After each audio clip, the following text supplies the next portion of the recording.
సద్దుల బతుకమ్మ పండుగ సందర్భంగా నల్గొండ పట్టణంలోని రవీంద్రనగర్ చిన్న వెంకటరెడ్డి ఫంక్షన్ హాల్ ఎదురుగా ఏర్పాటు చేసిన బతుకమ్మ ఉత్సవాలు అంగరంగ వైభవంగా బతుకమ్మ వేడుకలు నిర్వహించారు.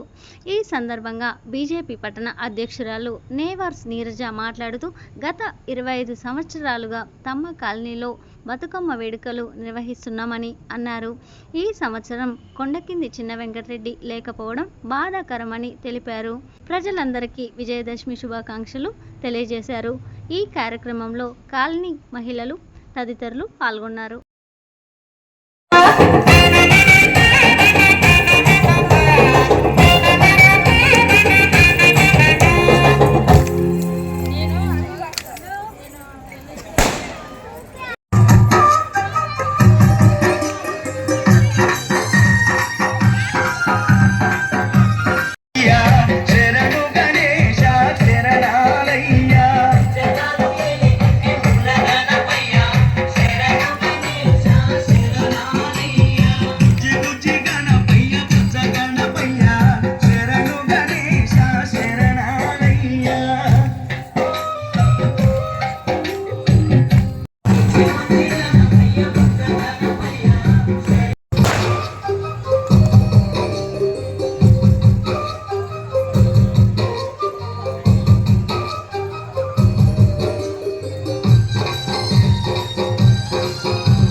వెన్నముద్ద బతుకమ్మ అని రకరకాల బతుకమ్మలు, అలిగిన బతుకమ్మ అని చాలా రకాల బతుకమ్మలు, అంటే 9 రోజులు 9 రకాల బతుకమ్మలు.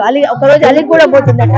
ఆ రోజు అలిగిన బతుకమ్మ అని నైవేద్యం ఏం పెట్టరు బతుకమ్మకి.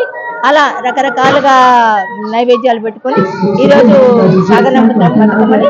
మరి ఇది మనకు ప్రకృతి పరంగా కూడా ఈ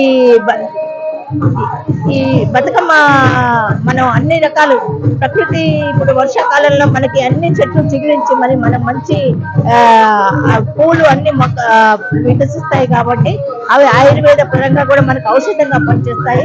మరి తంగేడు, జిల్లేడు, గునుగు, అవన్నీ గునుగు రకరకాల పూలు అన్ని బంతి, చామంతి అన్ని పూలలో ఔషధ గుణాలు ఉన్నాయి.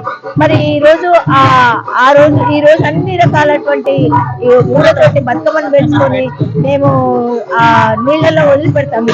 వల్లభరావు చెరువులో వదిలిపెడతాము. ఆ వదిలిపెట్టినప్పుడు కూడా నీళ్లు శుద్ధి అవుతాయని అది శాస్త్ర పరంగా కూడా మనకి ఇది ఒకటి తెలిసింది. ఎందుకంటే నీళ్లు ఈ ఔషధ గుణాలు నీటికి కూడా వస్తాయి.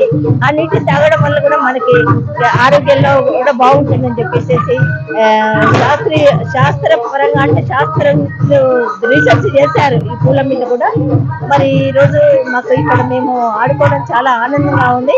మరి నల్గొండ పట్టణ ప్రజలకి అందరికీ సద్దుల బతుకమ్మ మరియు దసరా పండుగ శుభాకాంక్షలు తెలియజేస్తున్నాను.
ఎవరు